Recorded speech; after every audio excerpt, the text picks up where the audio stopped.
Navigating the road to success in the entertainment industry can be daunting, but we're here to help keep you centered. Undetoured, navigating the artist's journey. My next guest is a One Voice Inspiration Award winner for 2020 and the Best Male Performance Award winner for 2020 for the One Voice Awards. He's a multilingual actor, director, and acting coach. He speaks over 10 languages, including Korean and Mandarin Chinese, and he teaches, which is so noble. I've had the honor to study under him for a couple months, and he is next level with his approach to breaking down a script and creating authentic characters. Which it's even baffling that he has time to teach since he has racked up over 400 credits to his name. Let's drop in on the soul-stirring conversation I had with Stephane Cornicard late last year.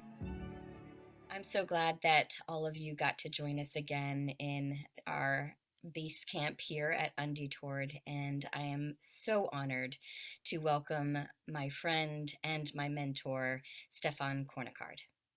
Hello, everyone. Welcome, Stephane.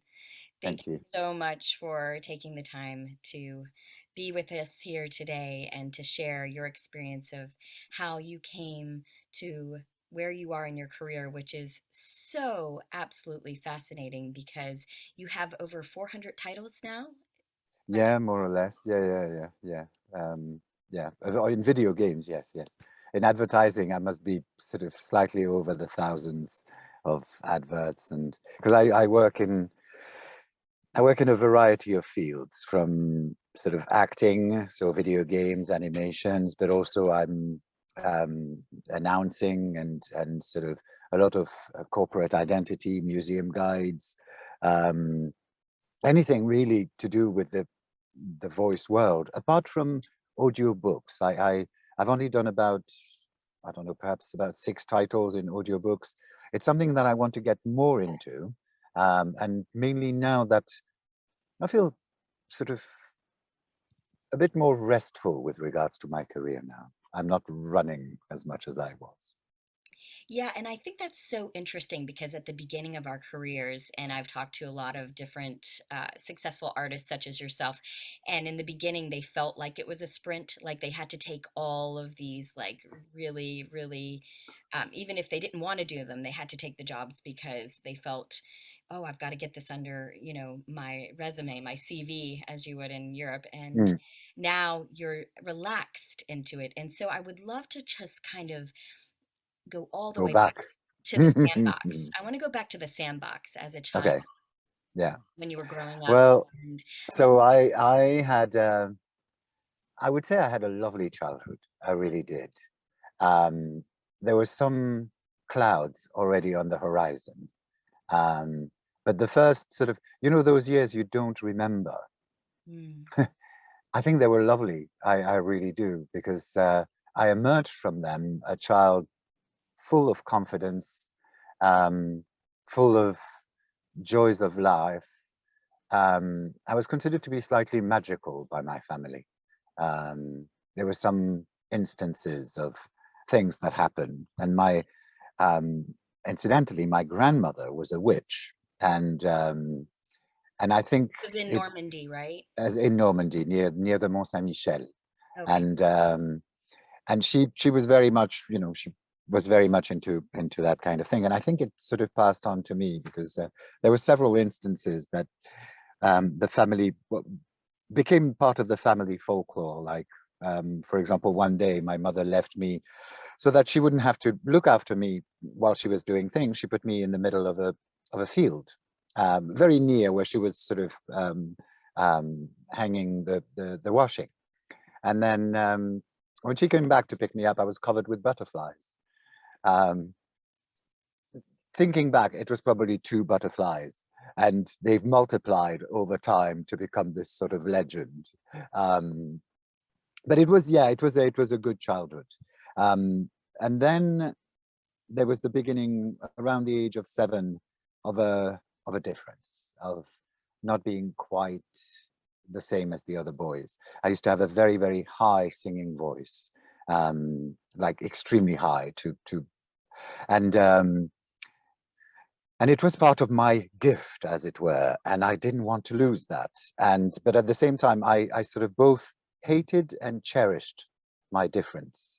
My difference was something that made me special, or in my eyes special, but at the same time, it took me away from the experience that other people would feel.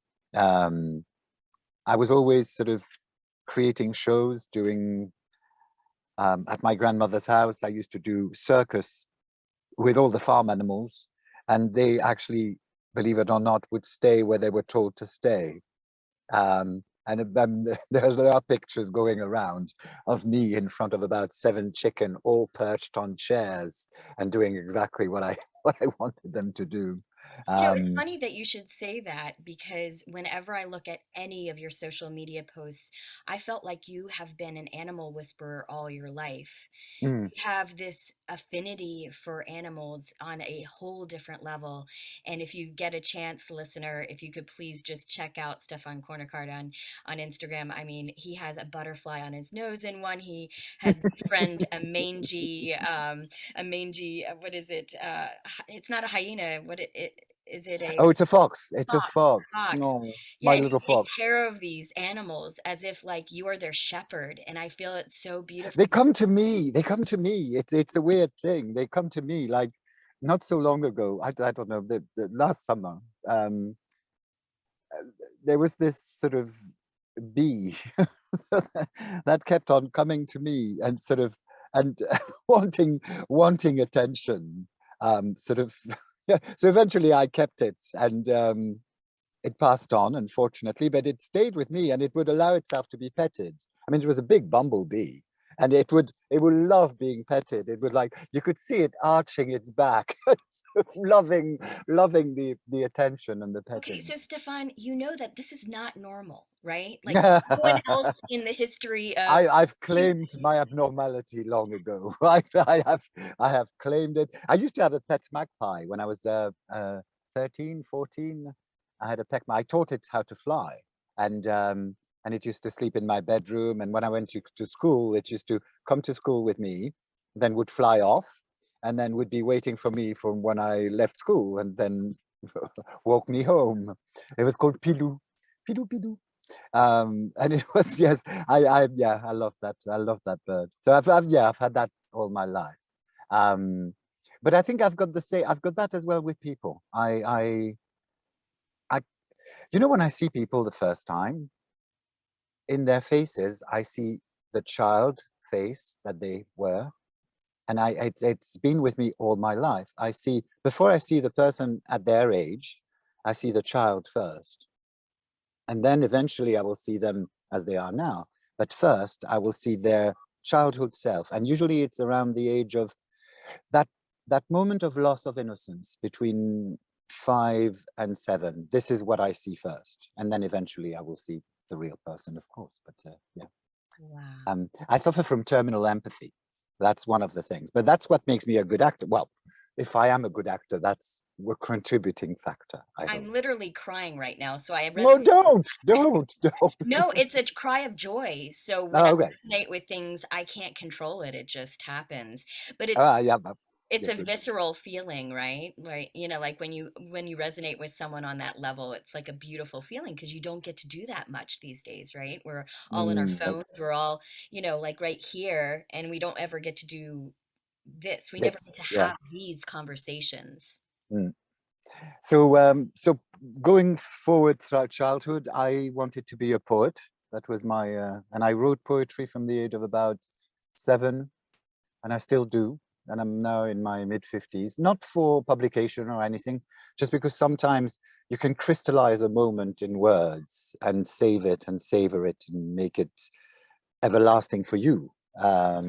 So that's what I love doing. I love writing in any case. I'm not there yet with regards to sitting down and writing long form. It will come, but perhaps in my 60s, my later in life. At the moment, I'm still sort of enjoying too much being the actor. But going back to childhood, my parents were both teachers. And then they had this stupid, weird idea of giving up their career and buying this hotel on the Normandy shore, which was like a massive, massive granite building, which was completely isolated from everywhere and everything. And so the whole family sort of sold everything and moved there. And I arrived there when I was 10. And of course, it changed my life from a life that was absolutely, you know, teachers, you know, we ate at the same time, we got up at the same time, they would take me to school, or etc. Suddenly, I mean, I was on my own, literally. They were working so hard, and the hotel was so big, I could disappear and nobody would notice. We didn't have any sort of fixed meal. Everybody could go into the kitchen, grab something to eat, and then do their own thing.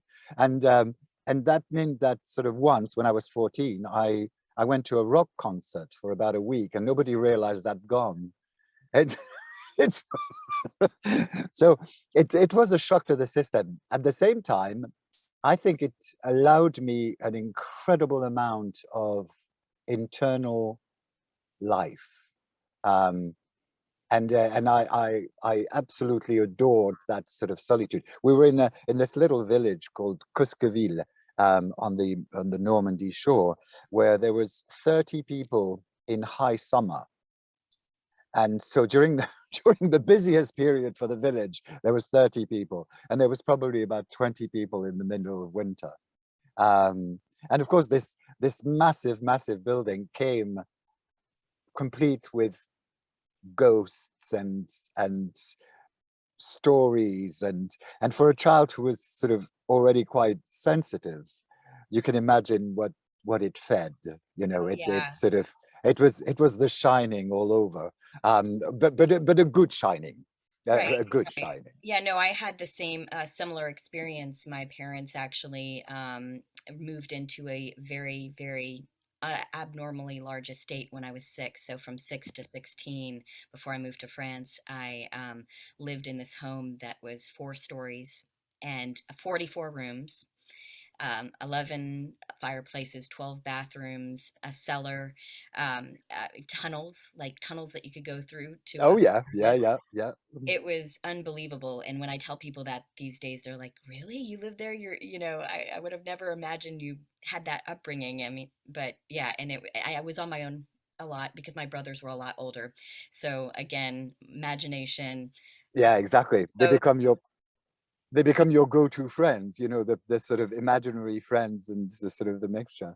Oh yeah, Um, yes. I wonder if there's Agree with something about a wide house or a big old house and what it does to you, in terms of how it changes you, because that hotel changed me. I mean, we were basically busy 3 months of the year, and during 3 months of the year, this was like the moment where there was absolute freedom for me. I didn't see my parents; they were sort of busy. Um, but of course, 9 months of the year, that you had this massive, big building right on the seashore, buffeted by the winds, and it was like Wuthering Heights all over again. And I loved it. I loved it. We had every year in October, November, we had shipwrecks. And in the middle of the night, everybody would sort of get up, the whole village would get up with torches and go on the beach to rescue people who were like freezing in there. So yeah, it was an eventful childhood on that score. that is exactly what you need to write when you do become able to write long form. Yeah. Oh, yeah, absolutely. I mean, I think I do want to write. I have, one day I will write the story of my childhood. I've got to wait for certain people to die. Um, it's it's one of those things, and I've got to wait for things no longer to be so hot. That yeah, but yeah, I was a male Lolita, which is it's a bit dangerous to talk about. But yeah, I had an affair with an older man when I was a young boy. Well, a young boy, an adolescent. But it was not what made people may think, where they blame the man. It was me sort of going after this person, and succeeding. But it's a story for a bit further down the line. But so went to school in this new place where we were in Normandy, and I started getting bullied. And I think for me, this was the moment of realization that the loss of that sort of carefree existence, I started to monitor what I was, who I was, what I did, how I looked, how I walked, how I spoke, because there was this feeling inside me that, first of all, I was not like everybody else, and second of all, that there was something quite shameful that was part of me. And I had no idea what it was exactly, but I knew that there was a sort of tangible difference in approach, in feelings, etc. And of course, I think bullies have an incredible honing instinct for weaknesses, and they will look for them and they will sort of suss them out. And then once they latch onto you, they will make your life hell. And so for 2 years, this guy, Philippe was his name, and believe it or not, but I still monitor where he is 50 years later, well, 45 years later. But he basically decided that he did not like me, that I was too different, perhaps because he was different himself and didn't want to admit it, or didn't want to sort of, but he started sort of making my life hell, to the point where my father used to drive me to school, and I used to think, God, I wish we had an accident. That way I wouldn't have to go to school. And the funny thing is, I never spoke to anyone about this. It was because speaking about it would mean that I had to speak about the other thing. The fact that I was slowly coming to grips with the fact that I might be gay, that I was different, that there were certain things I felt which I knew were slightly outside of the sort of correct Normandy society in a village. You know, it's macho, it's 19 what? 19. so this would be 1976. So I was born in 1964. So 1976 would be that was for 3 years I was still in middle school. And this is the moment where that sort of difference started to, you know, take place. And so for 2 years he bullied me, to the point where I used to rush from one place to the next, trying to avoid him, and and he made me fearful of everybody, not just him. He made me fearful of groups of people. He made me fearful of passing people on the stairs. So I used to I used to pretend that I was so engaged on an inner pursuit of my own. So I would start counting things like 73, 74.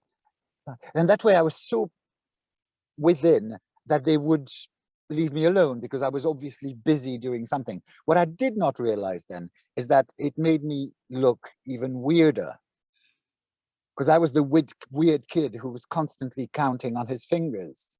And so I basically, by trying to escape being a target, I made myself more of a target.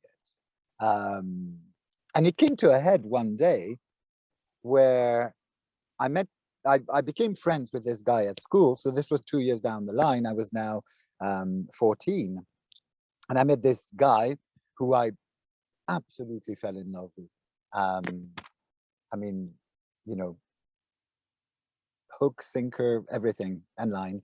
And of course, he was not gay, but he became my friend. And then one day, when Philippe, that bully, was sort of saying things, he turned around and he said, "Oh, fuck off, Philippe." And I realized, oh my God, it is that simple.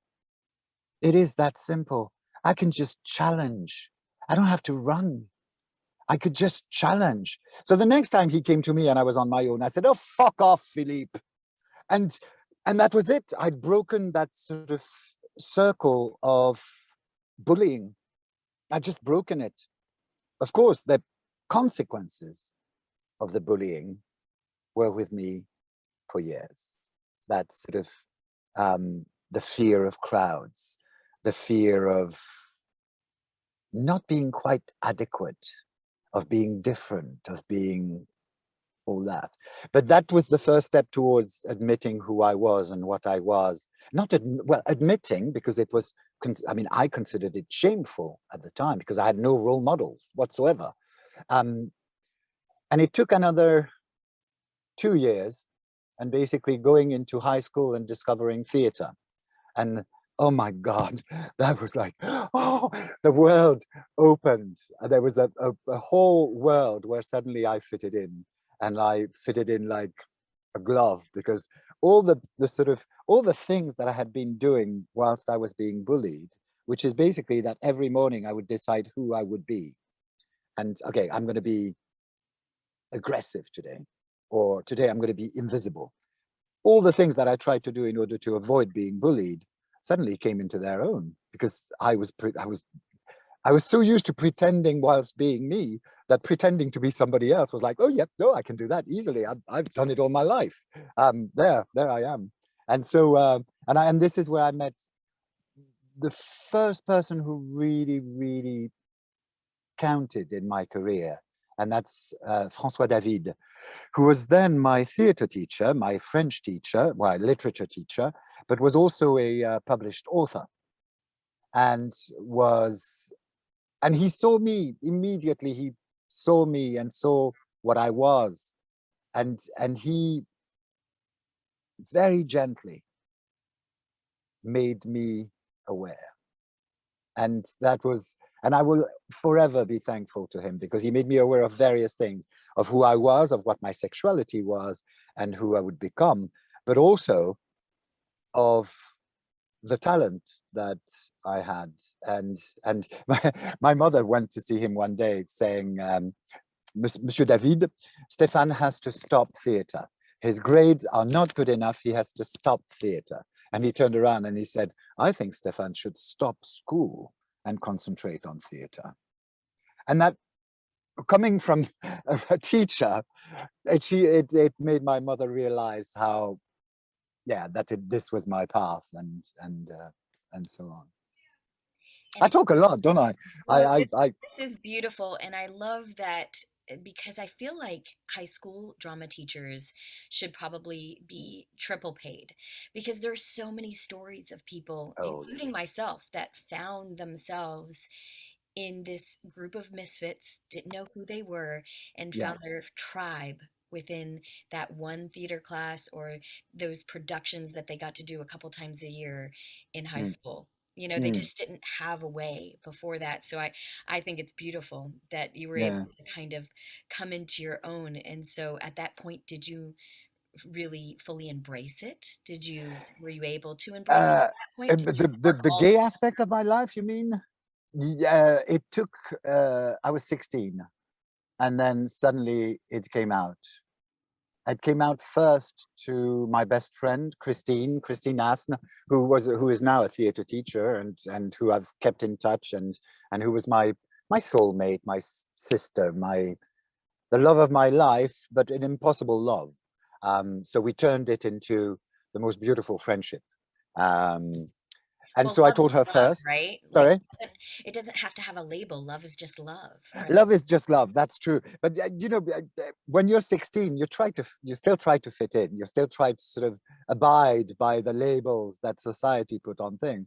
And in that case, so we were girlfriend and boyfriend up to a certain moment, and then realized, nah, this is not happening. So so what do we do? And we decided, okay, well, let's deal with it. And so she became my friend, my confidant, my work partner, because she was an actress as well. So we were working a lot. And then I came out to my mom, and there was tears and sort of, oh, but what a life you've chosen. It's not a choice. And then slowly it became more and more sort of known in the family. And my brothers were a hard path, because I have two brothers, older brothers. One of them was no problem whatsoever, a sports teacher. The other one was quite troubled, and um, he had a hard time with it. He had a hard time, and then but to give him his due, when he did come around, he was my fiercest defender, which is, so good for him, good for you, Fabrice. But it was hard for him. And eventually my father, and eventually my grandmother, who basically sort of signed me off for 2 years. Which, but that was fine. By then, I was going through my flamboyant case. So I think that one of the things that happened, I mean, I don't want to make any general rules for gay men or anything, but I've witnessed it several times, is that there is a period of hiding. And then when the coming out happens, it's almost like an explosion of colors. It's like, and I remember I had a scooter, a pink jumpsuit, and a black velvet case, which was 9 meters in circumference. I mean, that was a statement. And I used to strut around the school going, oh, judge me if you want. I do not give a flying monkey. And it was a beautiful time. Of course, at the same time, I was going through terrible situation at home, because both my parents started to fall into alcoholism, and that was hard, because it was a long day's journey into night, as it were.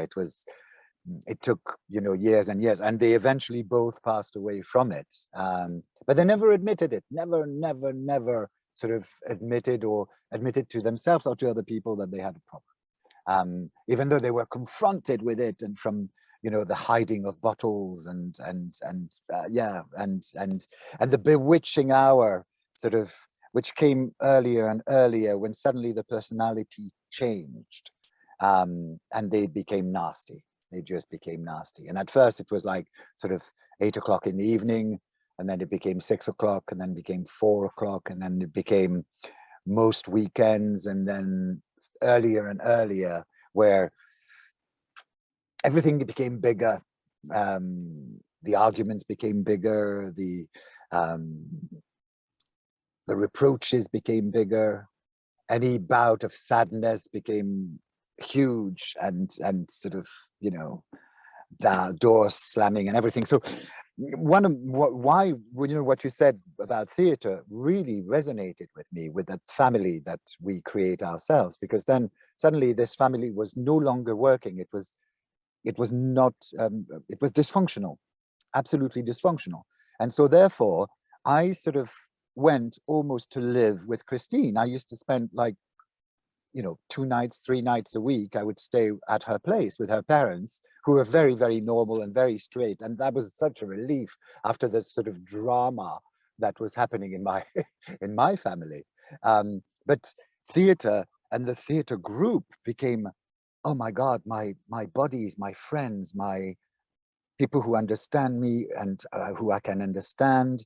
And that lasted for 5 years, because from the first day of high school to my 3rd year of university, I was in this theater group. As soon as I left high school, the group became a limited company, because we wanted to keep together. So if we graduated, we said, okay, well, how can we keep the theater? And we became the Theater of the Young Ocean. And then I went to university, and then I applied for a scholarship to study in the US, which I won. And then I went to the US to study. But that was my, so over the 5-6 years, we produced, I think, about 10 shows, 10 plays. It was my life. I don't think I had any other life apart from the animals. I don't think I had any other interest, really, apart from theater, writing, poetry, animals. That was pretty much me. But by that time, I was quite happy with who I was. I was fiercely protective of my right to be different, and I still am. Yeah. And what a wonderful thing that you were able to come into that at an early age during that time frame, like during that time in history. That was just, I know in America things are a little bit different than in Europe. I think people are a lot more freer in Europe in general. And I love that when I got to live in Europe, everything was just a lot freer, right? Mm, Like just life is freer, but just how wonderful it was that you were able to come into that and let down those heart walls and be able to be fully you, because I feel like that led you into being able to create all these different characters that you were mm, able to create. The energy of that allowed you to free up, and you were just open. You were like this open heart. yeah, and also, I mean, it was it was not like giving birth to me. Do you see what I mean? It was not one moment. It sort of happened over the course of about 5 years. This sort of slow realization and coming out and being free. But by that time, so interestingly enough, when I went to the States, so I'm going to pass over the episode that I mentioned earlier, that sort of coming into my sexual being. But when I got the scholarship to the States, it was basically offered by the French government to I think 4 people in France, and it was basically to study for a year, and my English, I didn't speak English. I spoke obviously French.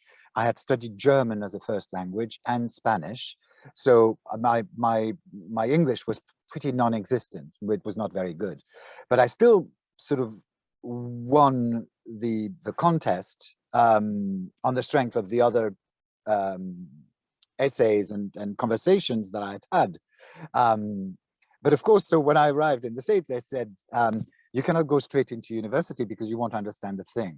So you need to arrive in May, June, and spend 3 months, the whole summer in the States, to make sure that you can speak English. And That's what I had to do with going to France too. I well, arrived yeah, because in May, and it and makes complete sense. It's absolutely, I would have been completely lost. I was lost as it was, but I would have been even worse. But of course, my parents had a friend who was from Texas, who, funnily enough, when my parents had the hotel, he arrived for the D-Day celebrations. So he was a veteran, and he had nowhere to stay. All the hotels were completely booked. Everything was completely booked. He had nowhere to stay, and he arrived at our doorstep, soaking wet after a massive storm, sort of carrying his suitcases. His taxi had already left, and he said, I've got nowhere to go. And so my parents decided, we're not going to charge you. My mother was very veterans for my mother had because, I was brought up in Normandy. Normandy, the American D-Day landing is still very, very, very present. So we decided, you can stay for as long as you want. You're going to have Stephane's room in the attic. So I moved into another room. And basically he stayed with us, I think, for 2 weeks. Travis Winfrey. And he was an absolutely adorable, adorable man, who is still around, and I'm still in touch. And but so, of course, when it was question of me going to the States, the first person we called was Travis Winfrey. And we said, oh, Stephane needs to go study. Can he come to you? And he lived in Texas. And he said, yeah, come to Texas. Come. Stephen, come to Texas. Like, and so I arrived in Texas, but I was still completely, I had just come out. I was in my phase of, yeah, everybody should know that I'm gay. And of course, Texas, and a small village in Texas, is not the easiest place to be openly gay. And so Travis found me a job in this, because I, living in a hotel and growing up in a hotel, I was used to doing silver service and waitering and all that stuff. So he got me a job at a local sort of hotel restaurant and a little place. And so I started there. I was very happy, and I sort of did about 3 or 4 days. And then I made the mistake of confiding that I was gay to one of the waitresses. And so the following morning I arrived, and they'd assembled all the staff in front of the hotel. The owner was there, and they refused me entry. And they called me the most abominable names that you can imagine. And you could see that it was all orchestrated and all sort of very, it was like a redneck kind of a hatred exercise. And that really sort of, that was a slap. That was a slap, because even in my worst times growing up in Normandy, I'd never had that sort of public shaming of, Yeah, and welcome to being, America. yeah, that was my first feeling of that. So after that, I learned that, you've got to be careful who you open up to, and you've got to be willing, if you do open up to people, you've got to be willing to take the consequences of opening up. It's part of life, and you can't blame them. Yes, they are ignorant and they are stupid, but you opened up. So before sort of judging and assessing the situation, I came like, like a bull in a tea shop, sort of going, yeah, that's me. And yeah, it was a hard lesson. It was a hard lesson. A heart lesson and a hard lesson. Yeah, both, definitely both, definitely both. I mean, what doesn't kill you make you stronger. That's what I really think, and it makes you reassess yourself as well. My values were obviously not the values that the majority of people, at least in that small village of Hampstead, Texas, lived by. Some people actually called me the Antichrist when I was there, because one day I visited someone, and they were having lunch, and they said grace before dinner. And I by that time I was a convicted atheist, and I said, I just stayed silent, and I was sort of looking at everybody with a friendly smile. It did not go down well. Once again, you live and learn. You live and learn. Since then, I've gone back and forth between atheist and believer, and it's now I've settled into there is something, but I do not agree with any religion, because I think religions are self-serving. They became an entity. They become almost like a company where they've got to self-serve their own interest, and at the end, it's no longer the interest of whatever is up there or of the individual, but it's basically trying to get more members. And at the end, that's not really what we should look for in a religion. For Yeah, me, no, it's I completely agree with you. I was born Jewish, but I am very spiritually eclectic, so I call myself a Jew boo because I relate a lot more with like Buddhism and Taoism, and just, there being a higher source is an important thing for many people, just to have faith in something that's just yeah. beyond ourselves, right? Mm, But if you are leashed to something that is an establishment that uses all of its teachings to guilt you into behaving a certain way, or uses its teachings to trample over another religion or other areas of the world, then yeah, yeah, yeah. how is that the true source of love? Because I feel like Mm, everyone at the true core is pure love, and that's all I see. I see pure mm, love. When I was a child, also, I was very, I guess they would call it pansexual now, or bisexual, because I just saw love, right? mm, So it didn't matter whether it was a male or a female. I was more interested in the love aspect of who that person was, and mm, I definitely had to hide some things from my mm. parents as well for a long time, and then just kind of it translated into me having a lot of unhealthy relationships, because Well, I think, yeah, I think that would be a byproduct, wouldn't it, of when when we are unable to accept ourselves and be openly what we are, then we start hiding. And as soon as you start hiding, then it brings you into contact with people who are in effect abusing you, or at least not very healthy relationships. Yeah, no, I totally see that. Yeah, it But wasn't until I met my husband now, who we've been together for 26 years, and he is just so amazing and is able to just fully embrace all of my weirdness and you know. good for him and good for you. Good for you.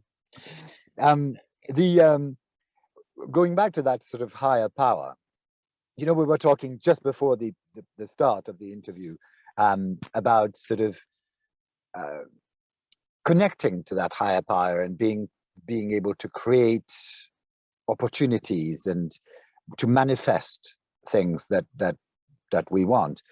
I've been doing it all my life, but I do it in what I call white magic, And is this which is, something your grandmother taught you, or yeah, well, it's something that I caught from her, as well as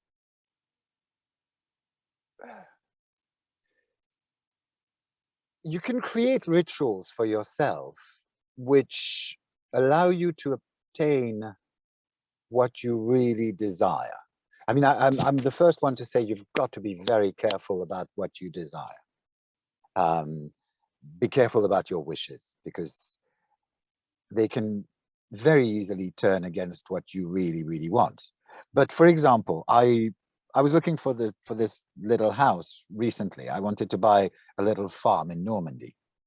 And when we went to visit it the first time, I thought, yeah, this is for me. This is mine. This is, and I had a stone in my pocket, and I took the stone and I placed it inside the grounds of the house. And by doing that, I was staking my claim. I was actually saying, I really want this. Now I will be forever in this place in one way or another, because I have put something there that was not there before. So even if there's no tangible trace of me passing, I know that on those grounds there is a piece that I brought, something that I changed it, and therefore I am claiming it. I am making it mine. And there's a lot of things that I do like that. For example, if I want a job, I've got a set of stones. Stones are important to me because they're the bones of the earth. And I also I've got my selenium here. oh, nice. I want some. It's lovely. Oh Yeah, my this God. is from we travel. My parents felt like travel was the best form of education, and so I've traveled about 148 countries. And one of the places that really resonates with this is Morocco. You get these in Morocco. But actually, believe it or not, I got it here in Georgia from a gentleman who got it from someone from Morocco. But this is selenium, and it's one of the only things that can clear the energy everywhere Hmm. and does not need to be cleansed afterwards. And you can Oh just wow. the light reflecting off of it is just I magical. know, it's just magical. Oh, Yeah, it's just magical. I just got it. Oh my gosh, look at Oh that. no, I was like, I so have yeah, I so have stones everywhere from every part of the world, so I totally resonate with that because stones they are the true like essence of who we are. Like if you look at the absolutely. universe, you can see all of us in nature, right? Or in the Yeah. cosmos even. And so they are the true form of what would be the cosmos, Yeah. its own essence and its own form and will be here long after we're gone Oh, or long absolutely, before we absolutely. were. And I think what we do is when we manipulate, and so I've got some by the front door, like for example, and they're stones that I've picked up pretty much from everywhere. And let's say that I really want something to happen, or there's a part that came up, an audition that I've done, and I really want it. I will somehow rearrange the stones and make my desire part.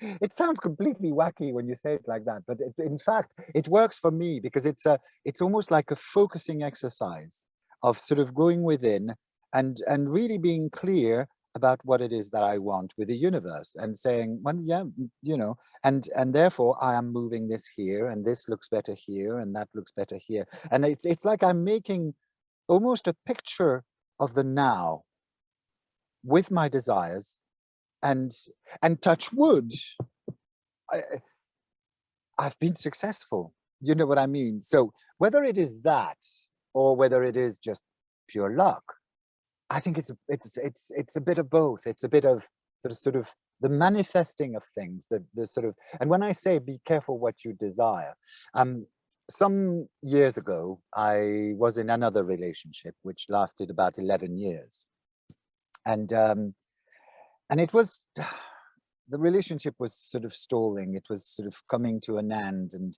no one wanted it to come to an end.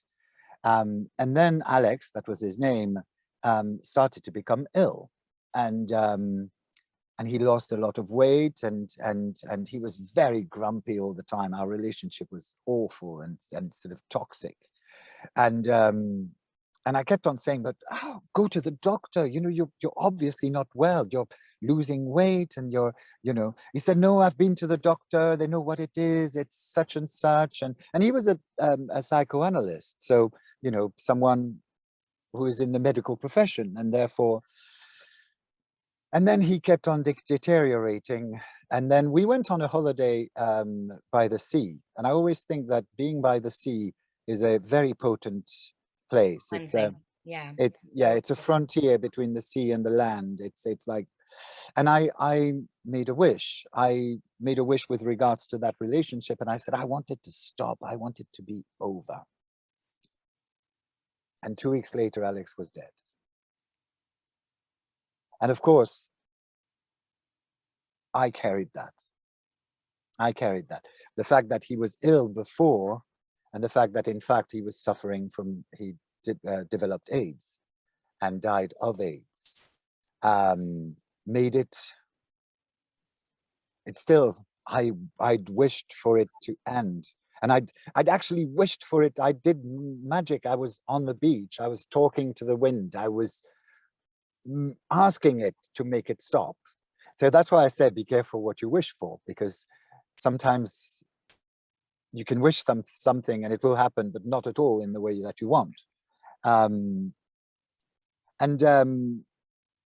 of course, this is where, so Alex passed away after 2 weeks in hospital, 1 week conscious, 1 week on a ventilator. And they said, go away, but of course you will have to be tested for AIDS and HIV. So I went away to the sea for a month. And then when I came back, and I found out that I was HIV. And so therefore he had passed it on to me. And of course it's hard to grieve when so much, I mean, not that it's easy to grieve in any case, but when so much is stacked on you in one go, because I was grieving for him. At the same time, I was so angry. The anger was so palpable because he passed it on to me, because, and there was no other way, that it was him. And the fact that also there was guilt of feeling that I'd manifested his death, and at the same time there was guilt about the fact that I was angry with him. And at the same time, I was worried about myself. I couldn't project further than a day at that stage, because, you know, HIV was still a death sentence when I got it. And so I was going to die. That was it. And all the things I hadn't done, and all the things I hadn't said, and yet I could not project myself. But slowly, I started to project myself a bit further, a week further, 2 weeks, 3 weeks, a month, 6 months, a year. But right after his death, I developed agoraphobia. I could not go out. I could not face crowds, the open air. So can you imagine being an actor? And I just finished working for Steven Spielberg. I just finished Saving Private Ryan. And it was, so this was filmed while I was with Alex. Alex passed away, the film was released. So he never actually saw the film. That was another big thing. Um, but how can you be an actor? How can you be a voiceover? At the time, we didn't have home studios. It was all you go into the studios in town when I couldn't go out. So I trained to become a gardener. So while still sort of doing as much as I could, I became a gardener and sort of started working in gardens and the earth. Once again, we're talking about sort of things that heal you. Oh my gosh, the earth is so healing. Just to put your bare feet in the earth is so healing. Yeah, So yeah, grounding. yeah. And I knew there was, it was a funny thing, isn't it? Like That, your body gravitated to oh the God, yeah. It's in the same way. direction. At the moment, I've got a craving for boiled eggs, right? Sorry, it's a bit random. No, it's fine. But, but I truly believe that my body is needing something that is in boiled eggs. And it's basically saying the craving is a manifestation of my body saying, yeah, you need a bit of that. I don't know what it is. And I don't care. It doesn't matter. But the fact that I'm craving it, I listen. So Absolutely. Our bodies are so intelligent. Like, exactly. we take a moment to just meditate, like you were saying, and listen to them. Because I do this with actors. I do Qigong. I've done Qigong breath work and guided manifestation and mind movies. I actually create mind movies like you were talking about with your stones. But Oh yeah. I do them in a visual form, like in a video format with I need to learn these things because I feel that I've intuited all this. What came to from my grandmother as white magic is in fact something that a lot of people have been sort of properly studying, whereas I've just been making it up as I go along. No, you're not making it up. It's in within you. It's part of your fiber of your being. It's who you are. You're just now coming into it and realizing how powerful it is, maybe, or maybe you've known it all along, but you've kind of Well, I think I've decided. always used it. Yeah, I've you've always always used used it. But you even said earlier, you said, "Oh, it's wacky." I'm like, no, it's not wacky. People accept it in many different cultures, it. Mayan Yeah, cultures, African cultures. I mean, there's so many different cultures that widely accept the use of ritual, but we are shunned away from it because of certain societies think of it the as rational, being the right. rational thought. The yes, yeah, yes. So it's funny because I consider myself a very, very positive person. Life is beautiful, beautiful. You've got to grab it by the horns. You've got to, and yet when I look back and I talk to you and I'm thinking, it's, it's been a lot of obstacles. It's been a lot of heartache, and it has been a lot of heartache. But at the same time, I still get up in the morning and I'm going, wow, what a privilege. What a privilege to be the 1 in a million spermatozoid who managed to get there.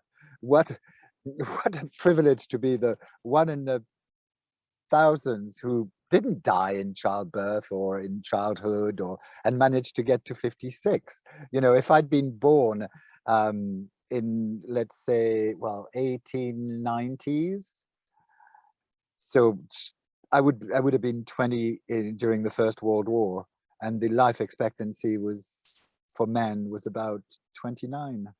So how lucky to be born as well, so that my HIV became curable. Are And I've you seen so many. are you in remission now? Well, I'm what they call undetectable. So basically, I'm taking medication, but I can have sex without the fear of passing it on to someone because it's no longer in my body. It's hiding in my body somewhere, but it's no longer contagious at all. And as long as I take the medication, it will remain hidden, sort of frightened in a corner, and not bothering anybody. And I've got the same life expectancy as anybody else. But I was right on the curve. I was right on that at that limit of, a year before I would have passed away. It was for certain. So I was right. And when they first gave me the medication, it was so heavy. It was there was 26 pills. They were about this big.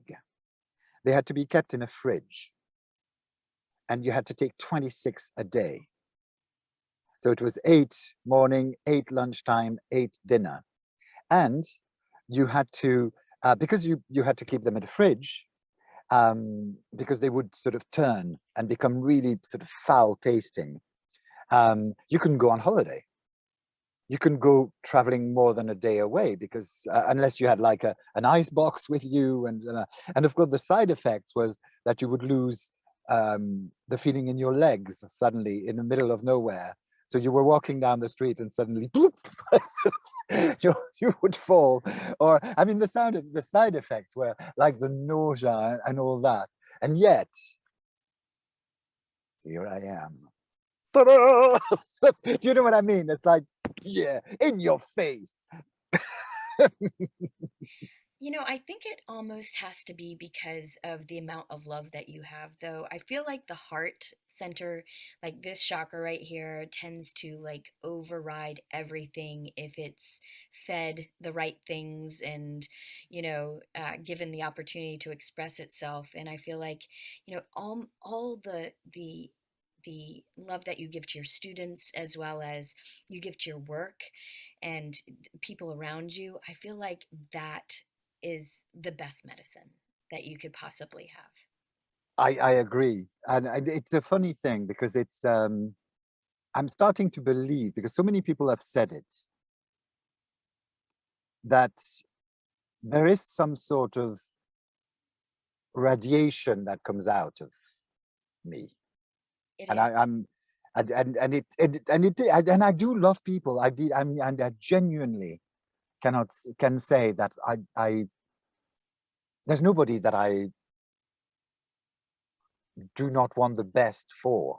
It's the and as soon as I meet them, and I don't care where they are, what they do, or whether they you know run a garbage truck, or they're a university professor. It really doesn't matter to me. My love for them preempts and precedes everything else. Then after that, some people are like me, and then that'll go further. Some people won't, and then I go, okay, bye. Enjoy your life. There's plenty of. I feel a bit like a butterfly, really. I do sort of. It might be my spirit animal is the butterflies, flapping happily in the wind. Yeah, and that theater group was your chrysalis. Oh, it was absolutely, absolutely. And so Okay. have you forgiven Jean-Philippe? Oh, Philippe. Oh, Philippe, yeah, sorry. I put a Jean in front of it, sorry. No. He is still a sore point. I was trying to exercise him recently because that like in Harry Potter, when Voldemort sort of splits his soul into several Horcruxes. Philippe was a bit like that for me, in the sense that he broke me into several separate personalities. And at the same time, so I'm thankful for that, because I mean, those personalities are lovely and they get along really well in me. But at the same time, he did make my life hell for no reason. So I'm no longer that angry. It's more like, why? It's more of the quest for why, but it's something that I can never answer, and I don't think I'll ever meet him to ask him. So I haven't put it to bed, I haven't put it to rest, but it's no longer hurting. Does it make sense? It's more of it's a part of my past. It's a bit like the passing of my mom, or those, or the passing of Alex, or those moments where you look back and it's what François Sagan used to call tristesse. Have you ever read the book Bonjour Tristesse by François Sagan? It's Oh my God, read it. So Bonjour Tristesse by François Sagan. It means hello sadness. Yeah.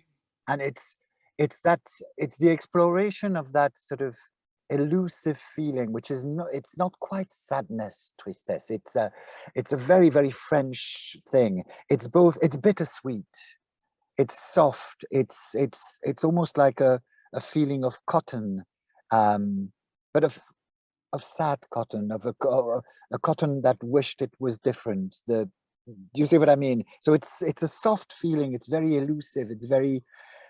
But bonsoir tristesse, bonjour tristesse. It's a beautiful book to read.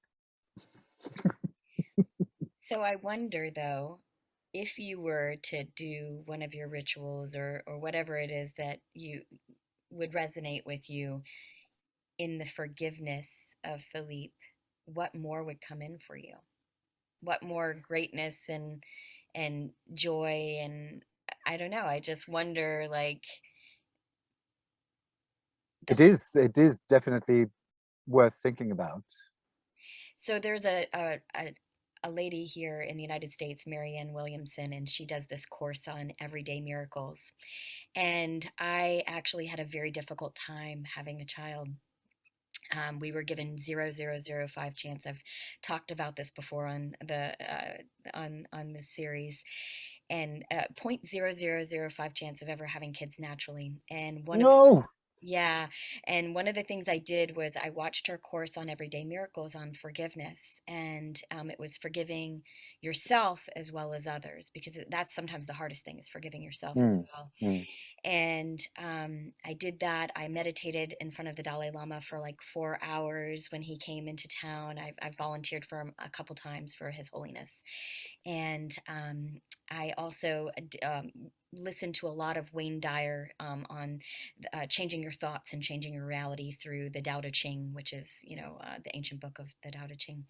And with that all together, one of the hardest pieces was the forgiveness piece. Out of all of it, Mm. like, it was just so hard to forgive. But when I did, I forgave someone in my mind. I didn't go to them directly, but I just did it in my mind.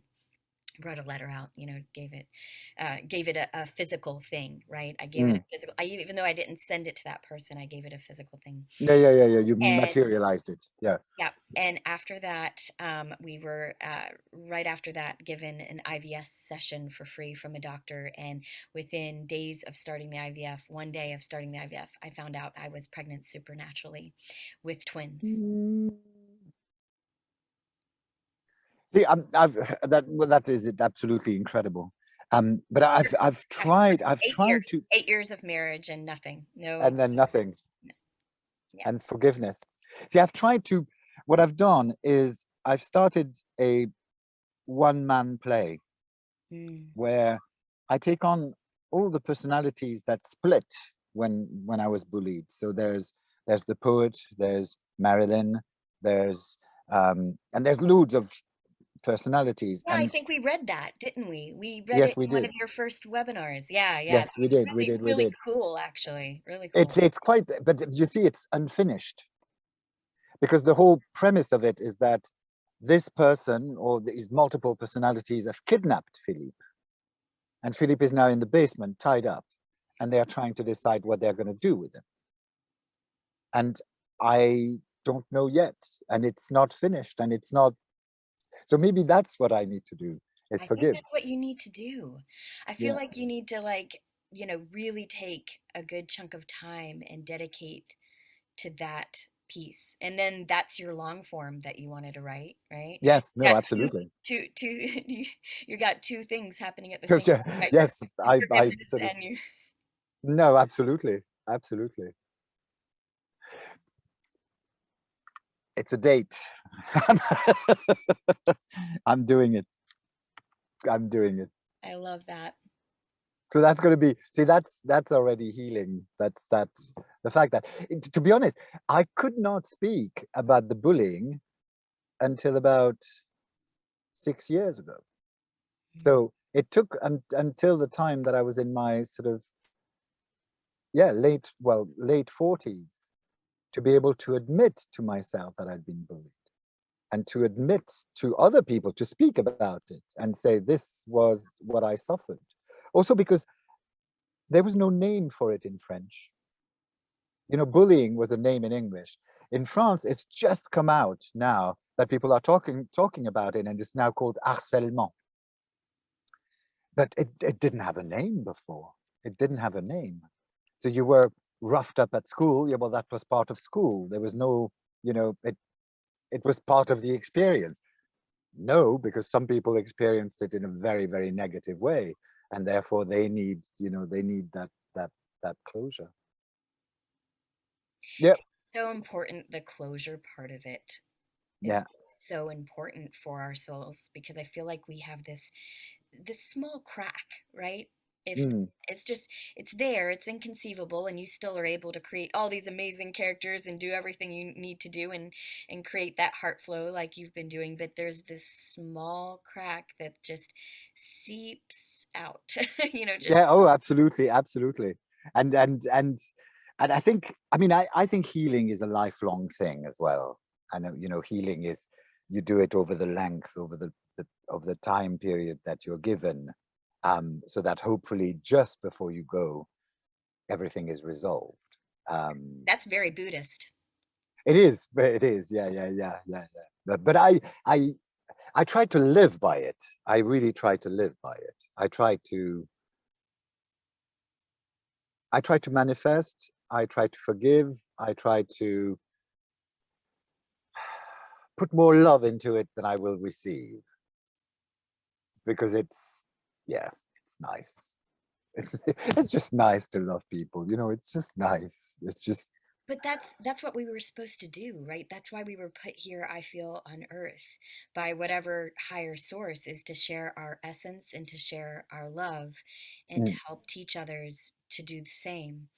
And I always say to my kids, they're 13 now, and I always say to them, if you can be the good guys, we always say that, my husband and I, you need to be the good guys, because there's so many other bad guys in the world, that if you can just put a little love out there and mm, build each other up, how much more amazing will this world be? yeah, and you redress the balance. You Right. sort of, you know, Yeah. put a little bit of care. We're That's kind of like it's Jedis in this family. We love Star Wars. We're huge Star Wars fans. So yeah, my kids, we're kind of nerdy too. Like I know you've seen me in my room with all the action figures behind me before. yeah, yeah, yeah, yeah, yeah, yeah, yeah, yeah, yeah. We're very big nerds. We had a Star Wars Jewish wedding, so we're yeah, very much into Star, Nice, nice. That which must is be a one of a kind. which is all about energy. Like, I mean, the Yeah. whole story of Star Wars is all about, you know, um, just putting that force of good out in the world, no matter what. Mm, mm. Yeah, yeah. Do. Do. Has there been a character that's stuck with you, that's left a mark on you, or just stuck with you, either good or negative? Has there been one that stuck out? Oh, out of all the characters that I've performed, I think there are several that sort of resonate. I think the first one was Liquid Snake in Metal Gear. Dear, yeah. Um, and he's basically a twin brother who who's very resentful and hurt, and I was able, I mean, I look at my characters almost also like a catharsis, because through them I'm able to let go of things. Um, and this character was recorded, I think, 3 months or 2 months after Alex passed away. And there was a lot of anger in me and a lot of sort of incomprehension and sort of worry and I think, and it was recorded, I mean, it was recorded in a beautiful studio because it was recorded at Abbey Road, you know, where the And Beatles. there. Oh yeah. Yeah, yeah, yeah, yeah, yeah. So it was like for a week I was going there every day, and so what could have been an absolutely incredible experience was very much marred by what had happened 3 months before, and the fact that at that time I could not see around me. I was basically so inside my own pain and my own, but I remember sort of being able to vent some of that anger through that character. There was another character which was more recent, which was Benevent Vitalis in Plague Tale, for which I got the One Voice Awards for Best Performance in Video Games last year.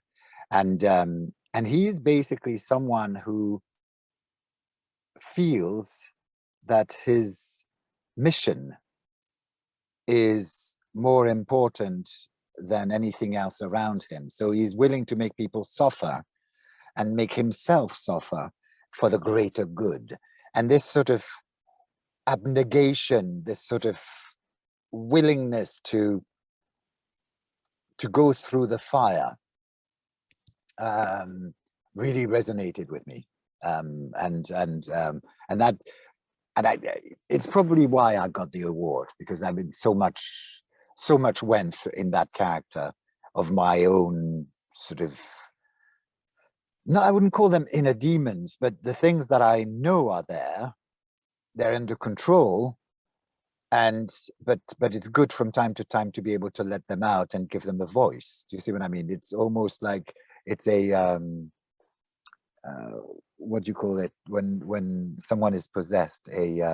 Exorcism. An exorcism of the bad feelings within oneself. So I recommend it to anyone. Play nasty characters, because then you like, all that dark energy goes out of you, and you just, you know. Otherwise, the latest one that I've performed recently, and it's a AAA, and it's a game based on a young Roman boy who throughout the game, well, at the start of the game, his father has been killed, and he's going to make it through the ranks in order so he can become emperor. He comes from a very good family in Rome, so therefore it's very, very accurate historically. And I play the boy's slave. So I'm the family slave, but I'm a former gladiator who has found philosophy.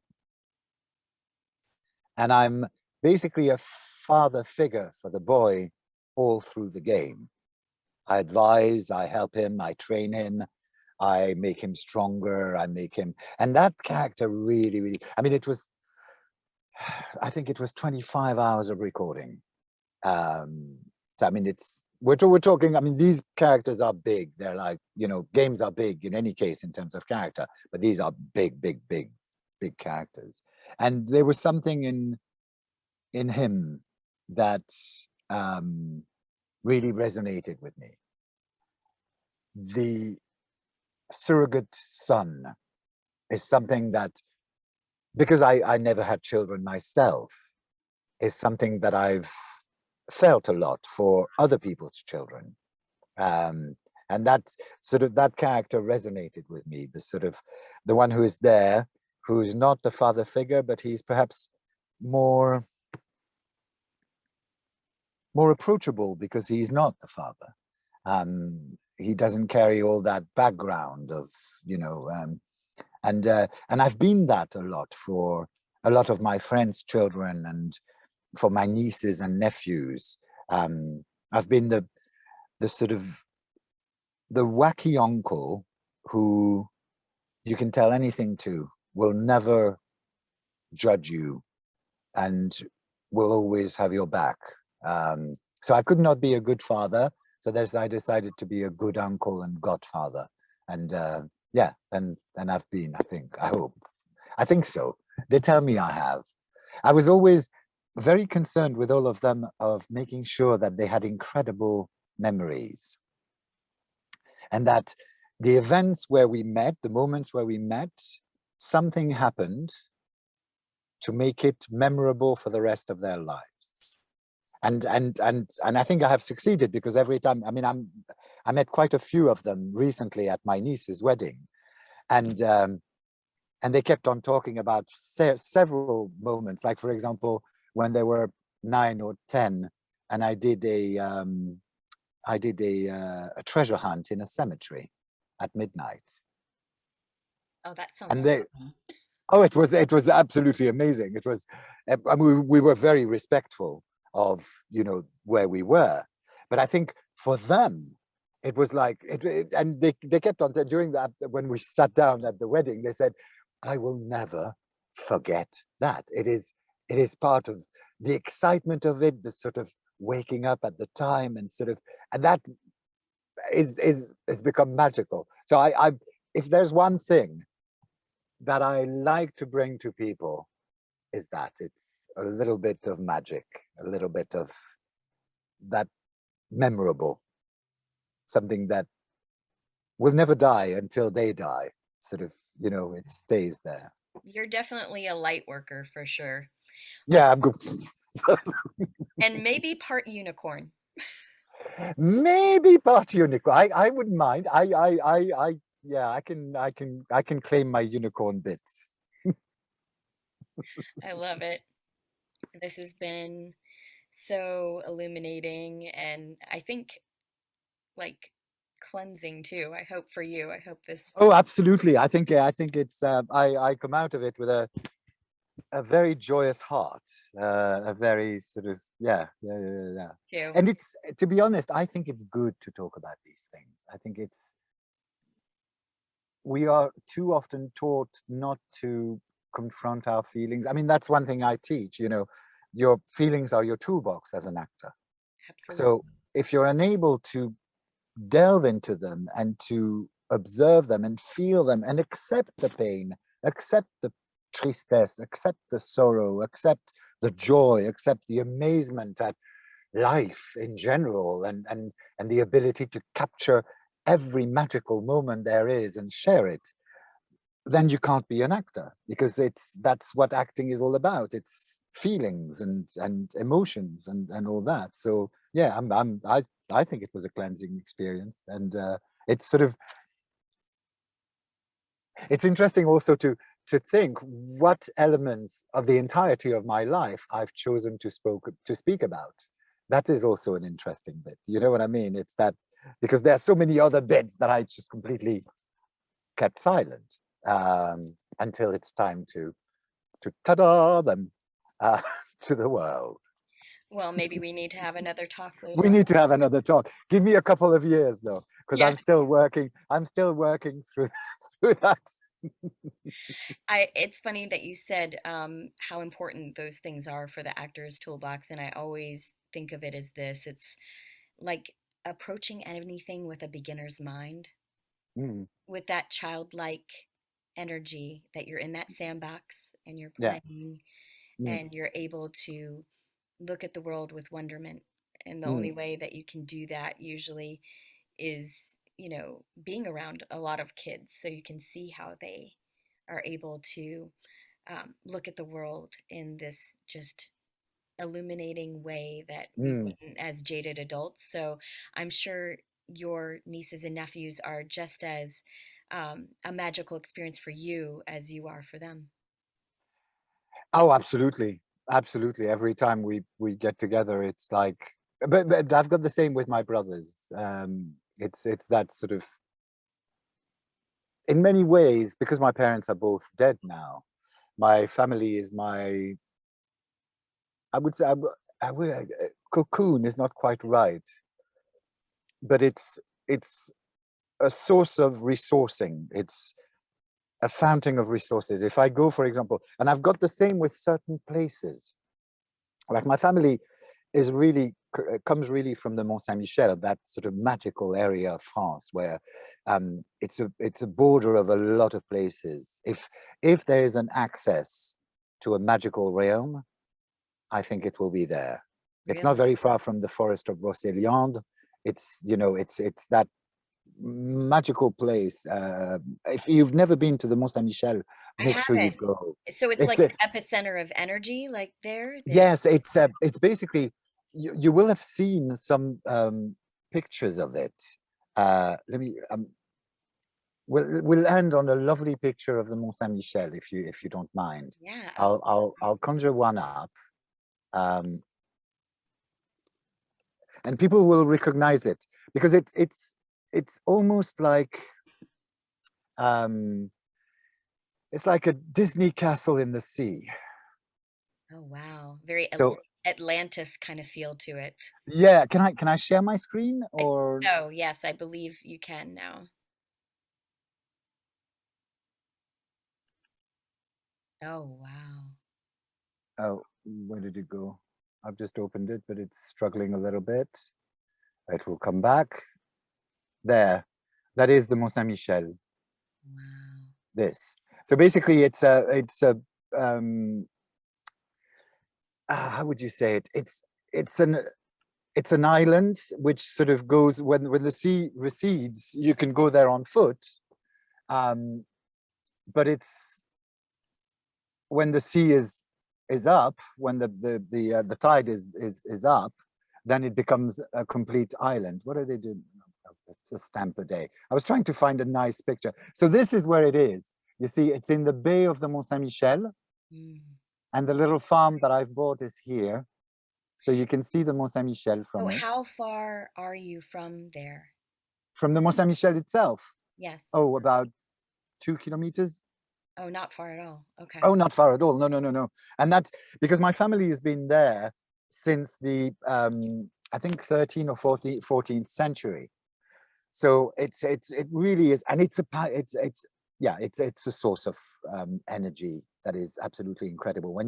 Last time I went to the Mont Saint-Michel, I got there and I was going to stay 2 days there. So I booked a hotel on there. And of course, it's very busy during the day, but it's empty during the night or the evening because everybody leaves. And on the first sort of 5 minutes that I was there, a little lizard latched onto me. Of course. And of course, as they do, and they do. And I'm thankful for it and I welcome them. But basically, it sort of spent 2 days on my shoulder.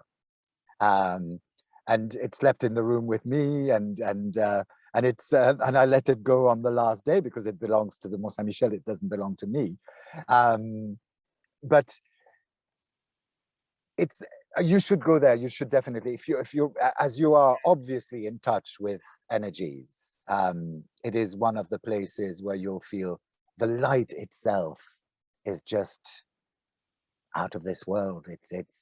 And it's not surprising that so many painters and so many artists flocked to that area because it's just yeah, it is a magical place. Well, it's funny you should mention that because one of the things that I am planning for 2022, God willing, I would really love to do a creative energy retreat where I combine my Qigong, guided manifestation, and other healing practices along with some acting, technique and whatnot to be able to go to an epicenter of energy and be in that space for about a week with a group of people. So I might need to look into oh, do. But yeah. that's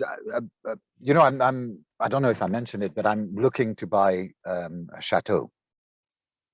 See, now that would Uh, be perfect. I need to have my energy but that's that. rejuvenation But done. that's exactly why I want to buy it, because the idea is to get enough Stephane, we money to. need to make this happen. Oh, I know. We need to. We're definitely manifesting it now just by talking about it. Oh, But because the I haven't idea, talked to anyone out loud about this idea except for my husband and my mother, and she loved the idea, but we just didn't know where to go. But France is, I mean, we've been there for 27 years. We had it in Nice, exactly. Villefranche, on Yeah, the yeah. Princess Grace Boulevard. And I'm like, I'd love to go back to France. I haven't been back since I was 17. Oh my God! Oh my God! France missed you. But the idea of the chateau is basically to have um, roughly about 15 bedrooms and a lot of workshop places where you can bring everybody together, create that sort of uh, create that, Container, like I think. yeah, and that containment of energy where where things happen when people are in close proximity and they want to be in close proximity. And so I'd like to do writers retreats and potters retreats and voiceover retreats and all these kinds of things, energy retreats. Not that I would teach the energy bit, but do you see what I mean? I can And help with basically that. bring, yeah, oh, yeah, absolutely, and bring people in for a week where they share something, and hopefully they share something that is that magical that it will stay with them for the rest of their lives, and they can always even use the memory to resource. That's what um I like to do. It's called emotional set point alignment. So if you find a time in your life that your emotional set point was at a very all-time high creatively or energetically or just joy-filled, it could be as simple if you haven't had much life experience, listener, like let's for example, if you're younger, you haven't had that much life experience, you could just source it from just something that was happy, like an event that you did with friends. But as you grow older and you get the more experience, like for me, just being on set with Al Pacino and Carl Urban in a mm. film that I was in, that gave me that feeling of just being a colleague and not just, because I got to be in a lot of different scenes with them and get to know them. And so, like, you can actually do something. It's usually something that you do with something that you wouldn't normally do. Like touch these two fingers, my ring finger and my thumb together, or you could just do something like you touch this area, something that you wouldn't normally do. And Funny, I tap. yeah, you can tap certain places. Like there's cane. But I didn't know that was something. I Yeah. just do it. Yeah, you Oh, do it funny. because you're there, you're tapped in, you're tuned in already. But you can create those emotional set points, and from there you create a little word in your head you wouldn't normally say. Mine's hacha, hacha, like like jazz hands, yeah. So I do that, and it recalls the memory of being on that set at that exact time, and I get that feeling. So when I go into an audition or I go into a place where I'm feeling less than, or I'm feeling like maybe my energy could be stolen from me, I create that emotional set point, and it propels me to the energy that I felt then. And yeah, that's what I want to do with the retreat as well. Oh, So wow. yeah, It's that's being attuned. Okay, let's make it happen. I love Let's that. It's I going to take a while, Yeah, for it's gonna me, take a while. It's gonna take a but while, but now yeah, we've set the course in motion by putting it it's out there. doable. It's absolutely doable. I'll be walking with a stone in my pocket, ready to put it down in that chateau. Sort of, yeah, it's mine. And our chateaus, like, even for sale in France, like, Oh, yeah, yeah, yeah, yeah, yeah. They are. Usually they require quite a lot of work, and usually, I mean, they're not cheap, and it requires dedication, but yeah, it's absolutely doable, absolutely doable. And the region of Normandy, we're lucky because we've got quite a lot of them. I nearly bought one 2 years ago, but it slipped under my fingers, and then I decided, oh, okay, I'm going to buy a farm instead. So I bought the farm, but now I'm back at the chateau. I want to sort of stand on the tallest turret, and wave a handkerchief. That's my idea. That's my aim in life. and we can cry for you, Avita. And yes, exactly. You can cry for me, Evita. Oh, I'm gonna have to make a move, but yes. it was lovely. It was thank you for that moment. I Thank must you much for much holding appreciate space it. with me today. This has been so amazing. Can you believe it? We're doing it it's one thing to realize that we are literally thousands of miles away from each other. We are. And yet we're in that same little bubble of thought and kindness and love. And that is quite amazing if you think about it. The magic of modern technology. Absolutely, and I feel so close to you now. Like we just have kind of parallel lives a little bit in some of the instances. I have two older brothers as well that were way out of the house when I was in that large space by myself, and so, and maybe this chateau is that new evolution of what, Of the big space. and I making think it it is. joyful, I mean, I truly believe that, reclaiming the joy. yeah, and I truly believe that, I mean, spaces have memories. Mhm. Spaces have memories. And if we can latch onto them, like, for example, when I'm at the Mont Saint Michel, it's a place, with like a wealth of history. Um, Richard Lionheart was there. Henry II was there. You know, Thomas Becket was there. All these people have left some of their traces, some of their DNA, some of their vibrations there. So when you go there, it's like you can become a sponge. You can become so we'll have our chateau full of beautiful energy. I love it. I can't wait. I can't wait either. Much love. Much love to you as well. We'll stay in touch. Bye. Bye, everyone. Bye. Thanks for tuning in to Undetoured, Navigating the Artist Journey. If you enjoyed this episode, please do me a favor and subscribe and leave a 5-star review. And please check out our other episodes on Spotify and Apple Podcasts or wherever you get your podcasts. And in return, my gift to you is a short, invigorating meditation to get your day started. You can find its link, along with other links to Undetoured, in this episode's description. Undetoured, Navigating the Artist Journey was produced by Cabot Basden of Say What Sound Studio and hosted by Sloan Warren.